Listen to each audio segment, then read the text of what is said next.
Hello learners, welcome to my channel Knowledge Book, and in this presentation I am going to discuss about From Heaven Lake by Vikram Seth. So Vikram Seth is actually Indian writer who is very important from the perspective of Indian writers which are being asked in your TGT, PGT, NNTA, UGC, NET exam, or wherever in your BA, MA, or whatever the syllabus you are dealing with, wherever Vikram Seth is there, he is very important. So this particular work I am going to cover because of the demand of a learner. So if you have any demand, please tell me, I will make video on that. तो learners, इस video में हम जा रहे हैं from Heaven lake पढ़ने. ठीक है, फ्रॉम हेवन लेक बहुत ही इम्पोर्टेंट वर्क है विक्रम सेठ का. तो इस वर्क को चलिए स्टार्ट करते हैं बिना टाइम वेस्ट किए.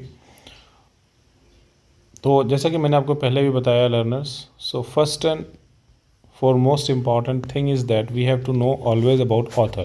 So little bit I'm information here I'm giving you, but you are required to collect more information from Wikipedia. Okay, so keep in mind. So Wikipedia is very important. So from Wikipedia you have to collect more and more information and read about anything more and more about from Wikipedia, LitChat, Course Hero. From Google there are different websites, you will get very good content like Wikipedia, LitChat, Course Hero. So there are many other websites also. So about author, first point is always that you have to collect good amount of information about the author, right? So first point is always you have to collect good amount of information about the author. तो learner सबसे important होता है author के बारे में जानना. Author के बारे में जानना बहुत इंपॉर्टेंट होता है. आप कभी भी ऐसा नहीं कर सकते कि बिना ऑथर के बारे में जाने आप सिर्फ वर्क पढ़ें. तो आप एक काम हमेशा करिएगा कि हमेशा ऑथर के बारे में मन लगा के पढ़िएगा. ऑथर के बारे में जितना ज़्यादा इन्फॉर्मेशन हो सके यहाँ वहाँ से कलेक्ट करिए, विकीपीडिया से, लिटचैट से, कोर्स हीरो से, या और भी जो भी वेबसाइट्स होती हैं गूगल पे, तो गूगल से आप बहुत सारी कर सकते हैं. देखिए, बहुत ज़्यादा किताबें खरीदने को मैं नहीं बोलूँगा, लेकिन हाँ, अगर आप लोग चाहते हैं कि कुछ अच्छी किताबें आप खरीदना चाहते हैं तो वो भी आप मुझसे बता सकते हैं कि सर मैं कुछ अच्छी किताबें खरीदना चाहता हूँ या चाहती हूँ, तो मैं आपको कुछ किताबों के नाम भी बता दूँगा जिससे कि आप पढ़ सकते हैं. कुछ इंपॉर्टेंट किताबें होती हैं जो आपके पास होनी चाहिए, क्योंकि हमेशा मोबाइल से, इंटरनेट से, यूट्यूब से या हर जगह से हम नहीं पढ़ सकते. कभी कभी हमें किताबों से भी पढ़ना पड़ता है बीच बीच में. ठीक है, तो अगर आप लोग चाहते हैं तो मुझे बता दीजिएगा, मैं कमेंट सेक्शन में किताबों के नाम मेंशन कर दूंगा आपको. ठीक है, कि ये किताबें खरीद लो. 4, 5, 6, 7 किताबें अगर आप खरीद लेंगे तो आपकी TGT, PGT और नेट, चाहे कोई भी किसी भी लेवल का एग्ज़ाम डील कर रहे हैं आप, स्टेट लेवल का हो, नेशनल लेवल का हो, है ना, सेंट्रल गवर्नमेंट का हो, स्टेट गवर्नमेंट कहीं का भी हो, तो हर जगह वो किताबें आपको काम आएंगी. चलिए लर्नर्स, स्टार्ट करते हैं अपना वर्क. अबाउट ऑथर जानते हैं. तो Vikram Seth was born on 28 June 1952, is an Indian novelist and poet. So Vikram Seth जो है बहुत ही इंपॉर्टेंट राइटर, जो एक इंडियन नॉवलिस्ट और पोएट के रूप में जाने जाते हैं. तो ये नॉवलिस्ट और पोएट के रूप में बहुत अच्छी तरीके से जाने जाते हैं. He has written several novels and poetry books. इन्होंने बहुत सारे नॉवेल्स लिखे हैं, बहुत सारी पोइट्री बुक्स लिखे हैं. तो ये बहुत सारे नॉवेल्स और पोइट्री के लिए जाने जाते हैं. He has won several awards such as Padma Shri, Sahitya Akademi award, Pravasi Bharatiya Samman, WH Smith literary award and crossword book award. तो ये सारे अवार्ड्स इन्हें मिले हैं. तो कई बार क्या होता है, ये भी पूछ लिया जाता है एग्ज़ाम में कि कौन कौन से अवार्ड इसको मिले हैं ऑथर को. तो आपको पता होना चाहिए, Padmashri, Sahitya Akademi award, Pravasi Bharatiya Samman, WH Smith literary award, cross word book award. So you can be asked question, आपको इससे रिलेटेड क्वेश्चन पूछे जा सकते हैं. ठीक है. Seth's collection of poetry such as Mappings and Beastly Tales are notable contributions to the Indian English language poetry canon.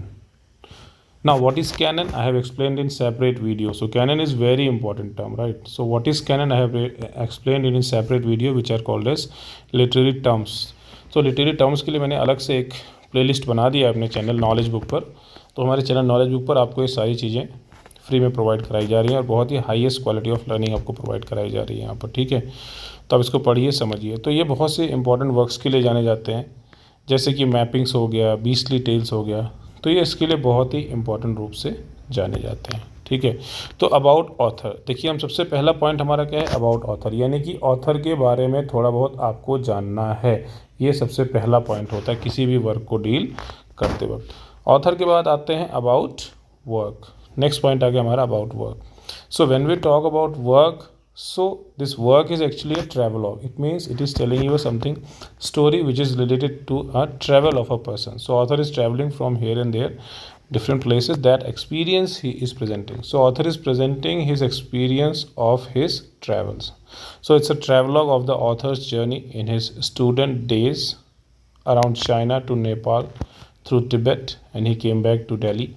So a time when travel in the region was heavily policed and restricted, and that was a time when travel was quite restricted. A lot of police formalities you are required to do, a lot of restrictions were there, and which was unknown to the outside world. So this kind of world was unknown to the outside world. तो learners, ये जो work है ये travel story के बारे में है, author की यात्रा वृतांत आप कह सकते हो जिसको हिंदी में। यहाँ से वहाँ ट्रैवल कर रहा है, चाइना से नेपाल तिब्बत होते हुए इंडिया दिल्ली आता है वो। तो इसी चीज़ों को बताया कि ट्रैवल करते वक्त उसने कैसे कैसे लोगों से मिला, कैसे कैसी जगहों पे गया, प्राकृतिक कैसे उसने सीन देखे, कैसे लोग मिले, सोशल पॉलिटिकल सिस्टम देखा उसने। तो यही उसने अपना एक्सपीरियंस यहाँ पे प्रेजेंट करने की कोशिश की है कि जब उसने ट्रैवल किया देश दुनिया में तो उसने क्या क्या पाया, कैसा कैसा पाया, उसके क्या क्या एक्सपीरियंस रहे ऑथर के। तो ऑथर ने अपने एक्सपीरियंसेस को, अपने ट्रैवल एक्सपीरियंसेस को इस वर्क में प्रेजेंट किया है। ठीक है। Now the uncertainty of travels in those days was given particularly within the aforementioned context, like boldness of Seth's accent is contrasted with his everyman relatability, how he is able to relate with every man and common man, right? And the non-existent plans dictated by impromptu or unexpected conditions, connections, or coincidences all create a very heady mixture of excitement and adventure. So this work has lots of excitement and adventure. So a lot of excitement and adventure you will get in this work, and nostalgia and exploration less common in travel these days. So he is presenting all these ideas. अपना जो भी इनका exploration होता है, जो भी excitement होता है, जो भी मतलब ट्रैवल की जो आइडिया है, नॉस्टैल्जिया मतलब कि इस वर्क में अपनी जो पुरानी यादें हैं उन्होंने उसको प्रेजेंट करने की कोशिश की है। कैसे मतलब डिफ़िकल्ट प्लेसेस पे गए उसको दिखाया है, कैसे नई और सिचुएशंस को डील किया, कैसे अचानक आने वाली सिचुएशंस को डील किया, अनएक्सपेक्टेड आने वाली सिचुएशंस को डील किया। इन सभी चीज़ों को कैसे ऑथर ने डील किया यही इस वर्क में बताया गया है। So first point is about author and second point is about work and then comes your summary. तो थोड़ा थोड़ा मैंने आपको बता दिया लर्नर्स, आप थोड़ा और डिटेल में रीड कर लीजिएगा। गूगल पे बहुत ज़्यादा कंटेंट दिया हुआ है, आप बेसिक आइडियाज़ का समझ लीजिए, फिर गूगल से कंटेंट रीड कर लीजिए या कहीं से भी आप रीड कर सकते हैं। गूगल में बहुत सारे वेबसाइट्स के ऊपर इसका कंटेंट दिया हुआ है। ठीक है। Now we are going to the summary that what author has presented in this work. So in his travel memoir from Heaven Lake travels through Xinjiang and Tibet 1983. Vikram Seth chronicles his journey through China to New Delhi. So he is presenting his journey from China to New Delhi via Tibet after studying at university. So after this study he is presenting his journey from China to Tibet to then Delhi. So author इसमें actually क्या present कर रहे हैं, ये work है from Heaven Lake travels through Sinkiang and Tibet 1983।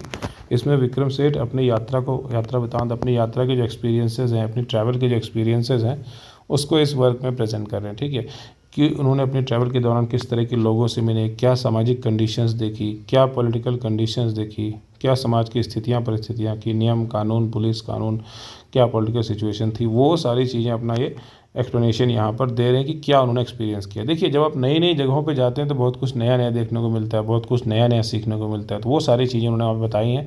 तो आप क्या करते हैं, इस नावल के थ्रू नई नई जगहों के बारे में जानते हैं, आपकी नॉलेज भी बढ़ती है कि अच्छा तिब्बत में कैसा है, नेपाल में कैसा है, चाइना में कैसा है, यहाँ पे कैसा है, वहाँ पे कैसा है। तो ट्रैवल वाले वर्क पढ़ने से आपको आपकी नॉलेज बहुत बढ़ती है, नई नई जगहों के बारे में आप बहुत ज़्यादा जान पाते हैं। ठीक है।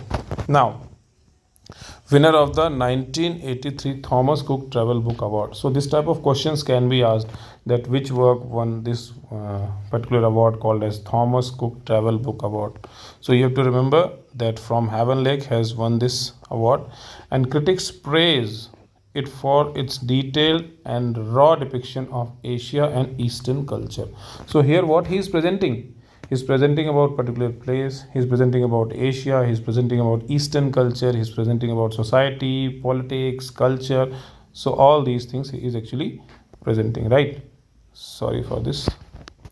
So actually he is presenting all these things, right? So what author is presenting? His depiction of the Eastern culture and depiction of Asia, raw depiction. So एकदम मतलब आप कह सकते हो कि जैसा ऑथर ने देखा वैसा यहाँ पे प्रेजेंट कर दिया. तो ऑथर ने जैसा ईस्टर्न कल्चर के बारे में, एशिया के बारे में, चाइना के बारे में, इन सब चीज़ों के बारे में जैसा भी ऑथर ने जो भी देखा, जो भी उसके रियल एक्सपीरियंसेस रहे, रॉ डिपिक्शन जो भी एकदम रियल उसने एक्सपीरियंस किया, वही चीज़ ऑथर ने यहाँ पर प्रेजेंट किया है.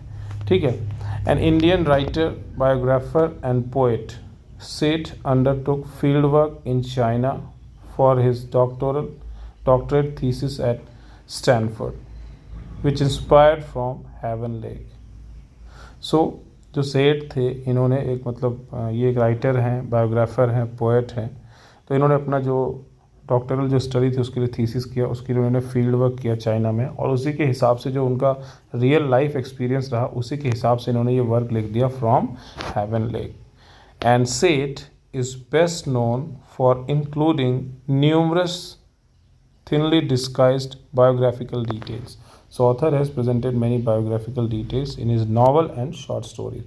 So author has presented many of his real experiences, many of his things from his own life. So in his novels and short stories you will find the biographical details. It means something from his life he is presenting, something from his experiences he is presenting. So all these ideas he is actually presenting here, right? So this is about work now. And from Heaven Lake takes place in the summer of 1981. So what is the setting here? It is a summer. तो अगर हम setting की बात करें learners, तो जो from Heaven lake का work है ये हमारा समर में प्रेजेंट किया गया 1981 में. इन्होंने ये इसकी सेटिंग बनाई है कि समर का टाइम होता है 1981 का.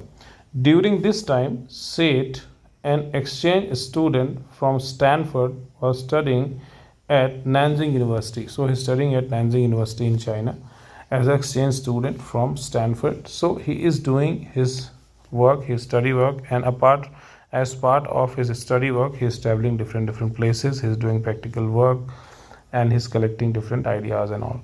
So learners यहाँ पर ये एक जाते हैं अपनी पढ़ाई के सिलसिले में चाइना, ठीक है, नैनजिंग यूनिवर्सिटी में, और वहाँ पर इनके जो भी एक्सपीरियंसेस रहे हैं वही ये ऑथर यहाँ पर प्रेजेंट कर रहे हैं. He decide to head home to Delhi, and he actually also decides to head home to Delhi during this tour only, right? So he decides to go to home during his tour only for summer vacation because he had not seen his family for his homeland actually for long time. So he has not gone to India for a long time. He has not gone to his homeland for a long time. So that's why he decides to visit his home. तो learner ये जो अपनी study के लिए आते हैं यहाँ पे चाइना में और इन डिफरेंट प्लेसेस पे जाते हैं तो काफ़ी इंडिया के नज़दीक आ गए होते हैं. तो ये सोचते हैं कि चलो भाई अपने दिल्ली अपने घर भी हो आते हैं, बहुत दिन से नहीं गए हैं अपने घर हम, तो ये सोच के यहाँ पर फिर इंडिया भी आते हैं. And from Heaven lake tells the story of Seth's travel. It is all about the travel experiences and the extraordinary people he encounters along the way. So it is about the travel and it is about the people. So keep in mind it is about the two things. It is about the travel experiences and it is about the people that he meet, that different type of people that he meet. तो यहाँ पे learners क्या बताया गया है कि सेठ ने अपने ट्रैवल एक्सपीरियंस को प्रेजेंट किया है कि जब वो यहाँ से वहाँ ट्रैवल कर रहे थे तो क्या उनके एक्सपीरियंसेस मिले, किस तरह के एक्स्ट्रा ऑर्डिनरी पीपल मिले, किस तरह के अच्छे बुरे लोग मिले, क्या पॉलिटिकल सिचुएशन थी, क्या सर्कमस्टांसेस थी वहाँ, क्या सोसाइटी थी, क्या सब कुछ था. इन्होंने ये सब इस वर्क में प्रेजेंट किया है.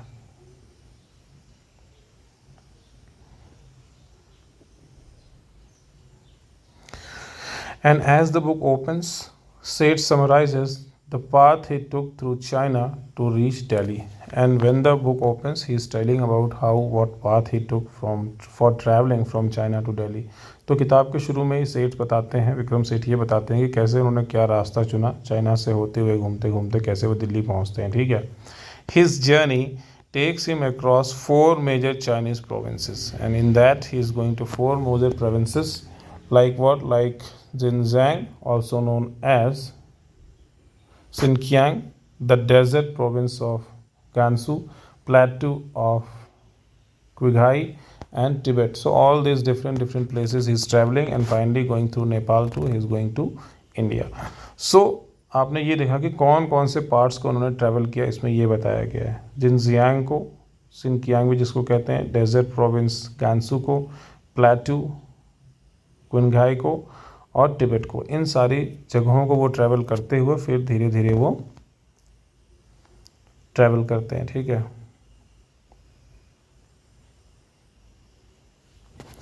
To add depth to the text, he includes extracts from his journal and photographs that he took during the journey. So he is trying to give depth, he is trying to give real meaning.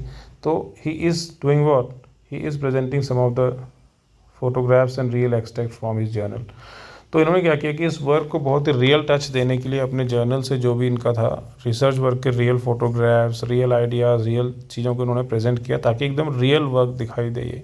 And these photographs help readers to visualize areas that they might not be familiar with. So he is making the learners or readers more familiar with the areas where learners have not gone. So with the help of photographs, है ना, तो with the help of photographs we can see that we can visualize the place very good. तो learners यहाँ पे उन्होंने photographs भी लगाए और फोटोग्राफ्स की वजह से जो रीडर्स होते हैं अच्छे से समझ पाते हैं कि अच्छा ये एरिया कैसा था, ऐसा था, और मतलब बहुत अच्छे से पिक्चर्स वगैरह भी इन्होंने डाला है इसमें, तो जिसकी वजह से ये वर्क बहुत ही अट्रैक्टिव बन जाता है लोगों के लिए। And sets journey begins on a hot July day in Turfan. So he is starting his journey in a hot July day in Turfan and one of the closest cities to China's border with Russia and a major city in Xinjiang. So he's starting from Turfan, a major city in Xinjiang, right? So he is starting from there in July. तो learners ये टर्फन से अपनी यात्रा शुरू करते हैं, जो कि क्लोजेस्ट सिटी होता है चाइना बॉर्डर जो रशिया के साथ होता है, और एक मेजर सिटी होता है सिनकियांग में। Say talks about the people of Xinjiang and complexity of the region. So Seth is presenting what? About the people. So he is presenting how people are there and how this region has complexity, how situations are there, how politics are there, how people, police system or management and all these things he is actually presenting. तो सेठ वहाँ के लोगों के बारे में बता रहे हैं, वहाँ के रीजन के बारे में बताएं, वहाँ के पॉलिटिक्स, सिचुएशन, पुलिस प्रशासन, सब के बारे में बता रहे हैं कि कैसा कैसा वहाँ पर होता है। ठीक है। तो अपने एकदम रियल आइडियाज़ को विक्रम सेठ यहाँ पे प्रेजेंट कर रहे हैं। Now an integral part of China, it once existed as an entirely independent province. So earlier it was independent province, now it is important part of China. तो पहले ये अकेला था, अलग से प्रोविंस, अलग से एरिया था, लेकिन अब ये सिनकियांग जो है चाइना का एक बहुत इंपॉर्टेंट पार्ट बन गया है। And Seth explores the complexity of Chinese politics in various chapters as he travels through the country. So what he is presenting, the Chinese politics, Chinese political system, their behavior, their rules and regulations, so all these things he is presenting.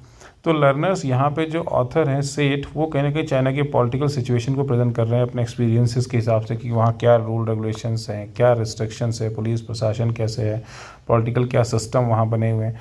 जैसे जैसे वो China के different parts में travel करते हैं तो वहाँ के पॉलिटिकल, पुलिस प्रशासन, सारी चीज़ों के बारे में वो बताते हैं। Seth join a 3-week tour organized by Nanjing University. Seth जो है एक 3 वीक का एक टूर होता है जो कि ऑर्गेनाइज किया जाता है नैनजिंग यूनिवर्सिटी के द्वारा, उसको ज्वाइन करते हैं। This bus tour takes student across China stopping at nearest tourist attractions and Seth however find the journey boring. So Seth was finding this journey boring because these tourist, these college buses are taking them, these tour buses are taking them to the very busy tourist places. So he is really not able to understand well about China. So यहाँ पे क्या है learners कि ये जो एक 3-week tour organise होता है नैनजिंग यूनिवर्सिटी का बस टूर होता है, इसको इतना अच्छे से मतलब समझ नहीं पा रहे होते हैं, बोर महसूस कर रहे होते हैं। और ये जो मेजर जो टूरिस्ट प्लेसेस होते हैं वहीं पर ये बस ले जाती थी इन लोगों को ताकि ये लोग देख सकें, समझ सकें, कुछ रिसर्च कर सकें वहाँ पर। तो इसको वो उतना इन्जॉय नहीं कर पा रहे थे। He thinks there isn't any time to see the real China. He is thinking that because of this tourist places, this crowded places, he is not able to see the real China. तो कहीं ना कहीं author ये महसूस करते हैं कि इतना ज़्यादा बिजी शेड्यूल, इतना ज़्यादा मतलब आप कह सकते हो कि मतलब भीड़ भाड़ वाले इलाके में लोग ले जाते हैं, तो वो रियल चाइना को नहीं देख पा रहे होते हैं। And it is difficult to enjoy the sights when there is so much paper work involve, because there is so much paper work involve. इससे ये पता लगता है कि बहुत ज़्यादा पेपर वर्क वहाँ पे इन्वॉल्व होता है, और बहुत ज़्यादा पेपर वर्क करने की वजह से अच्छे से इन्जॉय नहीं कर पाते। पुलिस प्रशासन, ये परमिशन लो, वो परमिशन लो, ये कागज़ लाओ, वो कागज़ लाओ, इस तरह से करके बहुत ज़्यादा पेपर वर्क यहाँ पे इन्वॉल्व होता है, जिसकी वजह से ये लोग कहीं ना कहीं इन्जॉय नहीं कर पा रहे थे अपने टूर को। So there is lot of paper work and because of which he is not able to enjoy the tour. So Seth explains that foreigners need the travel passes wherever they go. So here यहाँ पे क्या होता है कि जो भी foreigners होते हैं उनको एक ट्रैवल पास हर जगह लेना पड़ता है, कहीं भी जाना होता है तो ट्रैवल पास लेना पड़ता है, इतना ज़्यादा रिस्ट्रिक्शन होता है। And these passes are signed by the China's public security bureau, और ये पासेस जो भी होते हैं ये सभी लोगों को चाइना पब्लिक सिक्योरिटी ब्यूरो से साइन कराना पड़ता है। And the bureau officers only give the students permission to visit specific communes and busy tourist spots, and these bureau officers not allow them to go everywhere. They are just allowed to go to some specific communes, specific tourist spots. They are not able to see the real China. तो learners यहाँ पे author ये बताना चाह रहे हैं कि इतना ज़्यादा स्ट्रिक्ट रूल रेगुलेशन था कि हर जगह पास चाहिए, कहीं भी जाना हो तो पास चाहिए, हमेशा साइन कराओ। और ये लोग क्या करते थे, हमेशा उन्हीं जगहों पे जाने की परमिशन देते थे जहाँ पे नॉर्मली कोई भी जा सकता था। बहुत ज़्यादा टूरिस्ट प्लेसेस, बहुत ज़्यादा जो मतलब स्पेसिफिक कुछ प्लेसेस थे, बहुत ज़्यादा भीड़ भाड़ वाले प्लेसेस थे, वहीं जाने देते थे। तो वहाँ पर क्या होता था कि बहुत ज़्यादा भीड़ होती थी, जिसकी वजह से ये लोग अच्छे से चाइना को नहीं देख पा रहे थे, अच्छे से चाइना को नहीं समझ पा रहे थे। ठीक है, इसके बाद क्या होता है कि they are not allowed to see rural China. So these people are actually not allowed to go to rural China, and they can't venture off specific routes, and they are not allowed to go here and there on some specific routes also. इससे क्या होता है कि यहाँ पे learners को बहुत जो रूरल चाइना होता है वो देखने की इजाज़त नहीं थी, वो यहाँ वहाँ अपने मन से कहीं इतना ज़्यादा जा नहीं सकते थे। बहुत रिस्ट्रिक्शंस थे इनके इस मतलब टूर गाइड पर, गाइडेड जिनका टूरिस्ट सिस्टम बना हुआ था एक बस के through. Seth observes that they spend more time waiting for permission. Seth was observing that they are waiting just time for getting permission to go somewhere than traveling. So they are traveling less, they are just waiting for permission to get. So deciding to make matter into his own hand, he leaves the tour. So he is just leaving the tour and he decided that he will make his tour alone. सेठ क्या देखते हैं कि अरे भाई बड़ी दिक्कत है, कहीं भी जाना हो तो बहुत ज़्यादा वेट करना पड़ता है कि ये परमिशन लो, वो परमिशन लो, इतना ज़्यादा परमिशन लेने में वेट करना पड़ता था कि ये ट्रैवलिंग ज़्यादा नहीं कर पा रहे थे, बस खाली वेट ही करते रहते थे किसकी परमिशन लाओ, उसकी परमिशन लाओ। तो सेठ डिसाइड करते हैं कि इस टूर को मैं छोड़ दूँगा और खुद से अपना अलग से एक टूर सिस्टम बना के कुछ करूँगा। ठीक है, तो सेठ जो है इस तरह डिसाइड करते हैं कि भाई ये टूर मैं छोड़ दूँगा। ठीक है, अब इसके बाद क्या होता है,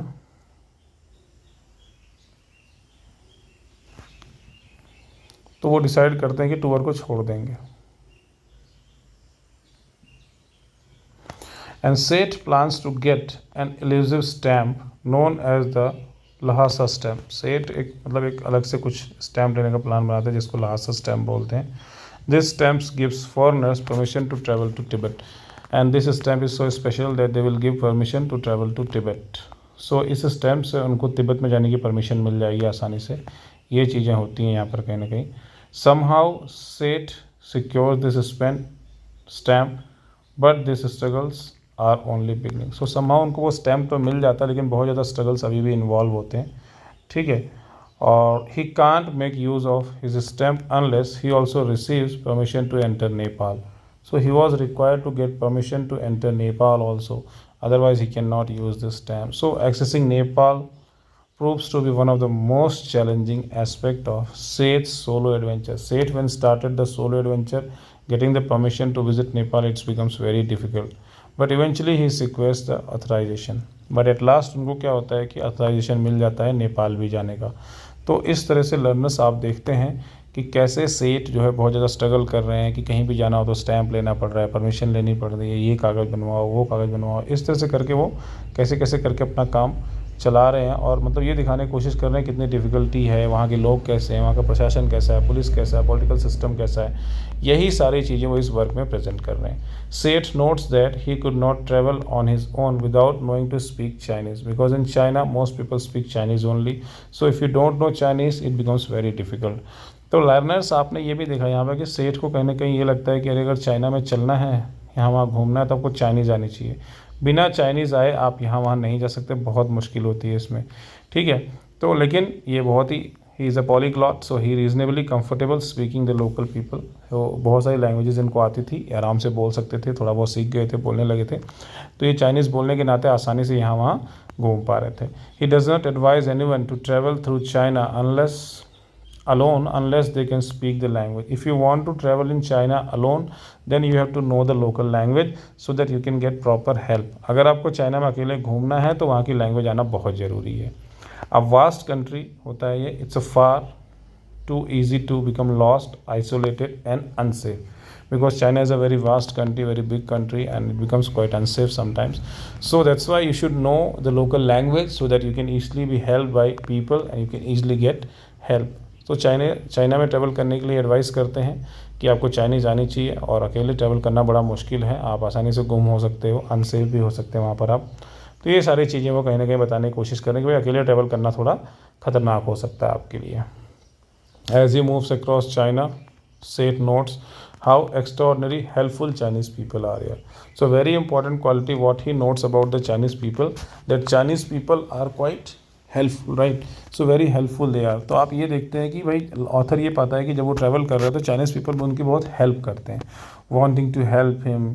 The local people offer him shelter, advice, support when they can. So local people are giving him all the things like shelter उसको दे रहे हैं, एडवाइस दे रहे हैं, हेल्प कर रहे हैं, बहुत ज़्यादा उनकी हेल्प करते हैं वो। तो उन्होंने देखा कि चाइनीज़ पीपल बहुत ज़्यादा हेल्पफुल होते हैं। तो कहीं ना कहीं ऑथर ने ये पाया कि चाइनीज़ पीपल बहुत ज़्यादा हेल्पफुल होते हैं। They love that he speaks Chinese which makes it easier for him to help him. और ये भी देखा ऑथर ने कि अगर वो चाइनीज़ बोल पा रहे हैं तो लोग पसंद करते हैं, कह रहे इनको चाइनीज़ भी आती है तो आसानी से उनकी हेल्प भी कर पा रहे हैं, ठीक है। For Seth the hardest part is remembering the complex social cues he is expected to abide by. So there are many social cues that you should know, social systems and situations that you should know what to do, what not to do. तो वहाँ के social rule regulation norms जो होते हैं उनको समझना, उसको follow करना बड़ा मुश्किल था उनके लिए, उसमें बड़ी प्रॉब्लम आती थी। He doesn't want to offend anyone. If you make some wrong cues, so they will get wrong message. So you have to understand how you have to use their language, how social cues you have to use. So ये आपको समझना ज़रूरी होता है कि कैसे आप वहाँ सोसाइटी में कैसे मैनेज करेंगे, कैसे बोलेंगे, किस तरह की बातें, इशारा कैसे क्या करेंगे, वो सब बहुत अच्छे से समझना ज़रूरी होता है। But he is often so tired and hungry that he forgets the manner. So you are required to follow lots of manners, but ज़्यादातर टाइम पे क्या होता है वो इतने भूखे होते हैं, तो थके होते हैं कि वो थक जाते हैं, तो भूल जाते हैं सब कुछ manners. When he set out on his own, he didn't realize how exhausting the journey would be. So his journey becomes very exhausting. He's feeling very tired and all these things. तो last में learners वो कहने के महसूस करते हैं कि अकेले जर्नी करना बहुत थकाऊ होता है, बहुत मुश्किल होता है, यहाँ पर बड़ा मुश्किल होता है यहाँ पे, ठीक है। And Seth hitches ride with various truck drivers as he travels around China. So सेठ ने बहुत सारी ट्रक ड्राइवर्स के साथ राइड करते हैं, ट्रक ड्राइवर्स के साथ वो जाते हैं, उनके साथ घूमते फिरते हैं। These drivers introduce him to their families, और ये ड्राइवर्स जो होते हैं उनको अपनी फैमिली से मिलाते हैं। And they tell him which road to avoid and where it is safe to travel, और ये ट्रक ड्राइवर्स उनको ये भी बताते हैं सेठ को कि कौन सी रोड से जाना है, कौन सी रोड से नहीं जाना है, कौन सी सेफ़ है, कौन सी बुरी है, वो सारी चीज़ें इनको बताते हैं। He spends the most of the time with truck driver called Sui. अब ये कैरेक्टर का नाम आपको याद रखना है कि he is spending most of the time with the truck driver called Sui. So you can be asked a question that who is the truck driver with whom Seth spend most of the time. So it is the Sui. Sui tell him all about life in rural China. Sui उनको बताता है कि rural China में जो देहात और गांव वाला जो चाइना है वहाँ पे रूरल लाइफ कैसी होती है, what is like to be on the road, और रोड पे चलना कैसा होता है। Through people like Sui, Seth learns far more about China. Sui जैसे लोगों की वजह से चाइना के रियल चाइना के बारे में, रूरल चाइना के बारे में, वहाँ के बारे में ऑथर बहुत कुछ जानते हैं। Then he could ever learn on a guided tour. And he says that he could not learn these things on a guided tour. और ऑथर ये भी कहते हैं कि एक गाइडेड टूर पे ये सब सीखना बड़ा मुश्किल था, लेकिन लोकल पीपल उनकी बहुत मदद करते हैं, उनको बहुत कुछ सिखाते हैं, ठीक है। Although from Heaven Lake is a book about China. So Heaven Lake क्या है? एक तरह से एक बुक है चाइना के बारे में, ठीक है, ध्यान रखिएगा। हेवन लेक एक बुक है चाइना के बारे में। सेठ makes comparison between Chinese life and Indian life, and सेठ इज़ ऑल्सो मेकिंग कंपैरिजन कि भाई चाइना की लाइफ और इंडिया की लाइफ कैसी होती है, इसके बारे में बताते हैं कि इंडियन लाइफ कैसी है, चाइनीज़ लाइफ कैसी है, दोनों को कंपेयर करते हैं। He talks about how the state fails Indian people in a way that Chinese state doesn't. और ये बताते हैं कि कैसे इंडियन में जो है हमारा गवर्नमेंट सिस्टम कहीं ना कहीं फेल हो रहा है, लोग गरीब हैं, भुखमरी के शिकार हैं, रोज़गार नहीं है। देखिए चाइना इतना बड़ा कंट्री है, वहाँ इतनी बड़ी पॉपुलेशन है, फिर भी वहाँ पे सब कुछ ठीक है, इतनी बड़ी पॉपुलेशन होती है भी वहाँ का मैनेजमेंट कहीं ना कहीं बहुत अच्छा है।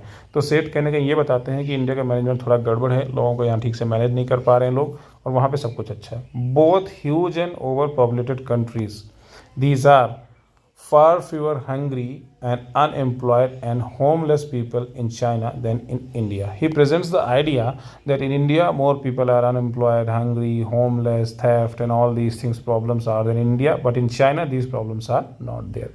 तो ऑथर ये प्रेजेंट करते हैं कि चाइना में इतनी बड़ी कंट्री है, इतने ज़्यादा लोग हैं, सब कुछ है, इतनी बड़ी पॉपुलेशन है, फिर भी वहाँ पे क्या है कि भुखमरी और बेरोज़गारी और लोगों के पास घर नहीं है, गरीबी, ये सब चीज़ें बहुत कम है। वहाँ गवर्नमेंट ने बहुत अच्छे से चीज़ों को मैनेज किया है, वहाँ पे मतलब खाने रहने और घर की और पैसे कमाने की उतनी ज़्यादा दिक्कत नहीं है, वहाँ उतने ज़्यादा गरीब लोग नहीं हैं, ये प्रेजेंट किया है, ठीक है। And unable to understand the reason for this, Seth leaves the issue open for readers to reflect on when they finish the book. और सेठ जो है कहीं ना कहीं ऐसा समझ नहीं पाते ऐसा क्यों है, क्यों इतना गड़बड़ सिस्टम है इंडिया में कि वहाँ इतनी ज़्यादा गरीबी है, भुखमरी है, घर नहीं है, और चाइना में ऐसा नहीं है, चाइना में इतना अच्छा मैनेजमेंट है पूरा, ऐसा क्यों है? तो सेठ लोगों के ऊपर छोड़ देते हैं। तो इस तरह से स्टूडेंट्स की कहानी ख़त्म होती है। तो लास्ट में कहीं ना कहीं हमने ये सीखा कि चाइना का जो मैनेजमेंट सिस्टम है वो बहुत अच्छा है, वहाँ पर लोगों के पास घर है, नौकरी है, खाने को है, कपड़े हैं, सब कुछ है वहाँ, मतलब वहाँ इतनी दिक्कत नहीं है, भुखमरी और गरीबी नहीं है, लेकिन इंडिया में है। इस तरह से कंपैरिजन उन्होंने इस वर्क में किया है। नाउ लर्नर्स, आपको देखिए स्टोरी समझ में आ गई। देखिए ज़्यादातर स्टोरी आपको समझना ज़रूरी होता है, समरी समझना इसलिए ज़रूरी होता है क्योंकि समरी से आपको कैरेक्टर्स के बारे में पता लगता है, कहानी के बारे में पता लगता है, किसी इंसिडेंट के बारे में पता लगता है। तो ये तो आपको पता ही होना चाहिए। और सबसे इम्पॉर्टेंट चीज़ जो किसी भी वर्क की होती है लर्नर्स, वो होती है थीम। तो किसी भी वर्क का थीम आपको बहुत अच्छे से पता होना चाहिए। अब थीम क्या है, यहाँ पर आपको स्टोरी पढ़ के ही समझ में आ जाता है, लेकिन फिर भी हम बहुत डिटेल में डिस्कस करेंगे थीम क्या है। From Heaven Lake is the story of Vikram Seth's extraordinary journey and some insights of his encounter with nomadic Muslims, Chinese officials, Buddhists, others, their people, culture, politics, all these experiences he is presenting from China. So what the system he saw in China, what the political system, what the people, Muslim people, Buddhist people, Chinese official, political system, police system, rural China people, rural China, all the things he is presenting in this work. So this work is actually about China. Vikram Seth narrates his story of coming to India after studying at university. और यहाँ पे विक्रम सेठ कहीं ना कहीं इस work में ये बता रहे हैं कि कैसे वो पढ़ाई करने के बाद इंडिया आ रहे हैं और चाइनीज़ पीपल के बारे में, वहाँ नोमैडिक बुद्धिस्ट के बारे में, मुस्लिम्स के बारे में, चाइनीज़ ऑफिशियल्स के बारे में, बुद्धिस्ट के बारे में, वहाँ के लोगों के बारे में, वहाँ के political system, police system, government system, management system, rural system के बारे में, गाँव के बारे में, लोगों के बारे में, ये सब कुछ वो बताते हैं कि कैसा सिस्टम चाइना में है, क्या मैनेजमेंट चाइना में चल रहा है। तो ये पूरा कहीं ना कहीं चाइना का एक तरह से आपको दर्शन कराते हैं, ठीक है, चाइना को दिखा देते हैं कि चाइना कैसा है, ठीक है। तो ये चाइना के बारे में, यहाँ मेन थीम चाइना के बारे में कहानी है, कह सकते हो कि चाइना की कहानी है। और थोड़ा बहुत वो कंपैरिजन भी करते हैं कि कैसे इंडिया में चीज़ें इतनी गड़बड़ है लेकिन चाइना में मैनेजमेंट बहुत अच्छा है। This particular book is a non fiction, ये एक नॉन फिक्शन है। नॉन फिक्शन मतलब पूरा काल्पनिक नहीं है। फिक्शन क्या होता है कि पूरा काल्पनिक होता है, इमेजिनरी होता है। नॉन फिक्शन मतलब कुछ रियल चीज़ें हैं, ऑटोबायोग्राफिकल चीज़ें ऑथर ने डाली अपने रियल लाइफ एक्सपीरियंस से, रियल चीज़ें जो उन्होंने देखी हैं उससे। तो this work is actually a non fiction one where he tells us about his road trip across China. So वो अपनी रोड ट्रिप के बारे में बताते हैं चाइना में और तिब्बत के बारे में, to come back home via Nepal, और ये वाया नेपाल कम बैक आते हैं। ये एक ट्रैवलॉग है, मतलब यात्रा वृतांत जिसको बोलते हैं, मतलब यात्रा के दौरान क्या हुआ, कैसे हुआ, वो सारी चीज़ें प्रेजेंट करते हैं। और ये बहुत ही अच्छा लगेगा आपको पढ़ के, बहुत कुछ सीखने को मिलेगा यहाँ पर। This book is an account of incredible adventure, जो भी एडवेंचर्स हुए, परेशानियाँ, कुछ अच्छी चीज़ें, कुछ बुरी चीज़ें, समस्याएँ, वो जितनी भी चीज़ें थी वो सारी ऑथर ने यहाँ पर प्रेजेंट की हैं।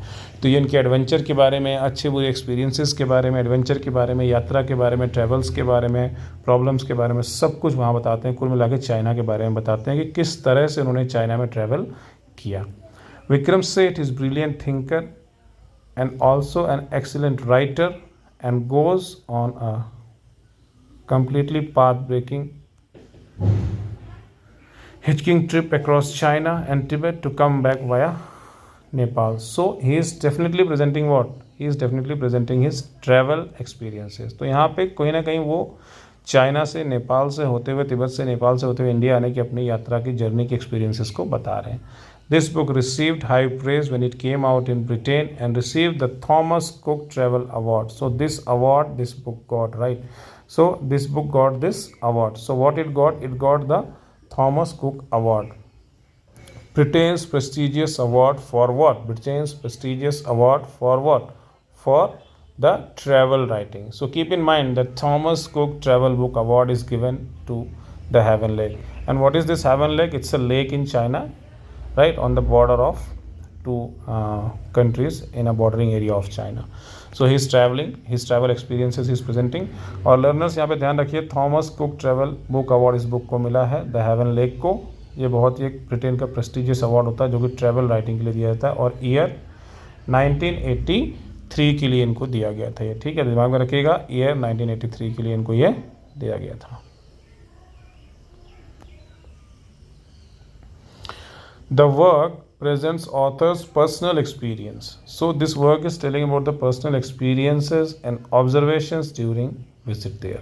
तो ये वर्क क्या बता रहा है, मैंने आपको पहले ही बताया, ये वर्क ऑथर के पर्सनल एक्सपीरियंसेस को बता रहा है। तो ये कहना कि ऑटोबायोग्राफिकल वर्क है, उसके ऑब्जर्वेशंस को, ऑथर ने क्या ऑब्जर्व किया, ऑथर ने क्या पाया, ऑथर ने क्या देखा चाइना में, तिब्बत में, नेपाल में, सब जगह उन्होंने क्या देखा, ये चीज़ें वो बता रहे हैं। अपने ट्रैवल एक्सपीरियंसेस को प्रेजेंट कर रहे हैं, अपने पर्सनल एक्सपीरियंसेस को प्रेजेंट कर रहे हैं कि क्या देखा और क्या पाया उन्होंने, ठीक है। The work describes the site, sound and atmosphere of the city, वहाँ के लोगों के बारे में, जगह के बारे में, सिस्टम के बारे में, ये सारी चीज़ें वो बता रहे हैं। As well as the author's reflection on the people and culture, दो चीज़ आपको पहले ही बताया था, पीपल और कल्चर। तो ही is presenting about the people and culture of China, Nepal, Tibet and all these places. तो मेनली ये चाइना के पीपल और कल्चर के बारे में इस वर्क के इन्होंने बात की है। The author also reflects on the idea of travel and the ways in which it can change one's perspective on the world. So about travel idea he is presenting, वो ट्रेवल के बारे में बता रहे हैं, कैसे आप ट्रेवल करते हैं तो कैसे आपकी धारणा, विचारधारा सब कुछ बदलती है, क्या देखते हैं, क्या सीखते हैं आप। तो ऑथर ने ये सारी चीज़ें प्रेजेंट की है। और क्या प्रेजेंट किया है ऑथर ने? What else author is presenting? Socio political condition of India and China. So he is comparing little with the social and political condition of India and China. He is presenting about the चाइना's life, what the life is there in China. He is presenting about the nature of Chinese people, natural scenery of Chinese people, how he is presenting that Chinese people are good and very helpful in nature. All these ideas he is presenting. And what are the different regulations for the Chinese tourist people are in China, for the tourist people are there, a lot of restrictions are there, and details about different places he is presenting. तो learners दिमाग में ये बिठा लीजिए कि वहाँ की social political condition कैसी है चाइना की और इंडिया की कैसी, थोड़ा सा कंपैरिजन भी किया है। चाइना में लाइफ कैसी है लोगों की, ये प्रेजेंट किया है। वहाँ के लोगों का नेचर कैसा है, जैसे कि उन्होंने बताया कि बहुत हेल्पफुल नेचर के होते हैं। वहाँ गाँव में गए, ट्रक ड्राइवर वगैरह से मिले तो इन्होंने देखा कि बहुत ही हेल्पफुल नेचर के होते हैं। और वहाँ पे बहुत स्ट्रिक्ट रूल्स एंड रेगुलेशंस होते हैं टूरिस्ट के लिए, कहीं भी आने जाने के लिए बड़ा स्ट्रिक्ट रूल रेगुलेशन बनाया हुआ है, कहीं आना जाना हो तो उसके बारे में इन्होंने प्रेजेंट किया है। डिटेल्स अबाउट डिफरेंट प्लेसेस, अलग अलग जगहों की डिटेल्स पूरी इन्होंने दी है। तो इस वर्क में यही इसकी थीम है, ठीक है। थीम समझ लीजिए क्या ऑथर प्रेजेंट करना चाह रहा है। तो यही सारी चीज़ें ऑथर यहाँ प्रेजेंट करना चाहिए। इसको बहुत ध्यान से समझ लीजिए, एक एक लाइन, एक एक शब्द यहाँ पर इंपॉर्टेंट है। एक एक लाइन, एक एक शब्द, each and every line and each and every word is very important learners, समझ लीजिए। तो फाइनली लास्ट में हम क्या कंक्लूड कर सकते हैं लर्नर्स, तो वो देखते हैं कि what we can finally conclude from here. From Heaven Lake is a travelogue, simply एक ट्रेवलॉग है, यात्रा वृतांत है जो कि विक्रम सेठ ने लिखा है। ठीक है, ये इनकी जर्नी फ्रॉम 1980 टू 1982 के बीच में होता है। और he was a student at Nanjing university, ये नैनजिंग यूनिवर्सिटी पे स्टूडेंट थे। The book accounts a lot of his experiences and documents various of his encounters with Chinese people and their lifestyle. So this work is simply presenting about the Chinese people and their lifestyle, their political system, social system, all these things this work is presenting. So author's personal experiences are presented, author's personal experiences are documented in this work. तो author ने China के बारे में बताया, China की lifestyle के बारे में, वहाँ के लोगों के बारे में, और ऑथर के क्या एक्सपीरियंसेस रहे चाइना में ट्रैवल करते वक्त, उसके बारे में कहीं ना कहीं ऑथर ने इस वर्क में बताया है। ठीक है, the book is set in 2 parts of narratives based on the journey undertaken by Seth. The first journey involves the desert region of Turfan, Heaven Lake, Mount Bogda and Xian. So these are the different places what he visits. तो author ने यहाँ पर कहने कि वो different places के बारे में बताया जहाँ जहाँ वो विजिट करते हैं, जैसे कि टर्फन हो गया, हेवन लेक हो गया, माउंट बोगडा हो गया, जियान हो गया, ये डिफरेंट प्लेसेस जो ट्रैवल करते हैं उसके बारे में प्रेजेंट किया है। And these travels are undertaken by the tour meant to show the places for the tourist. So ये जो भी प्लेसेस होते हैं उनको देखने के लिए बनाए गए, मतलब टूरिस्ट के लिए बनाए गए, वहाँ पे जाते हैं, देखते हैं, समझते हैं और अपने एक्सपीरियंस को प्रेजेंट करते हैं। The second journey is undertaken when सेठ felt disapproved by the actual observation of his journey and hence decided to take up the journey overland through Tibet, Nepal to Delhi, which is homeland. So he is presenting all his experiences, that how on a guided tour he felt, how when alone he was traveling what he felt, how came to Tibet, how he came to Nepal, and then finally how he reached Delhi. So all these experiences he is presenting. So learners, simply you can say author has presented his personal experiences. So author is presenting what? Author is presenting his personal experiences about China. And he is somewhere comparing something about Indian system and Chinese system, political system, police system, restrictions and all these things, and development, how development is being done. So this way learners, हमने यहाँ पे समझ लिया the haven lake bye Vikram Seth. और अगर कोई चीज़ ना समझ में आई हो तो आप कमेंट बॉक्स में ज़रूर मुझे बताइएगा और मैं उसके लिए अलग से वीडियो बना दूंगा। और अगर आपकी कोई डिमांड हो तो प्लीज़ वो भी आप सभी लोग मुझे बताते जाइए। TGT, PGT, नेट, ठीक है, पेपर 1, पेपर 2 सारी चीज़ें यहाँ पर तैयारी आपको कराई जाएंगी और सभी लोग मन लगा के इसको पढ़िए, अच्छे से समझिए। कुछ भी हो तो आप यूट्यूब में मुझे कमेंट करके बता दीजिए आपको क्या हेल्प चाहिए, क्या गाइडेंस चाहिए, क्या टॉपिक पढ़ना है, या कुछ भी आपकी डिमांड है, या कुछ भी आपका फीडबैक है, या कुछ भी आपकी रिक्वेस्ट है तो आप मुझे बता सकते हैं। तो लर्नर्स, आई होप ये चैप्टर आपने बहुत अच्छे से सीख लिया है। मिलते हैं नेक्स्ट वीडियो में। धन्यवाद, थैंक यू वेरी मच।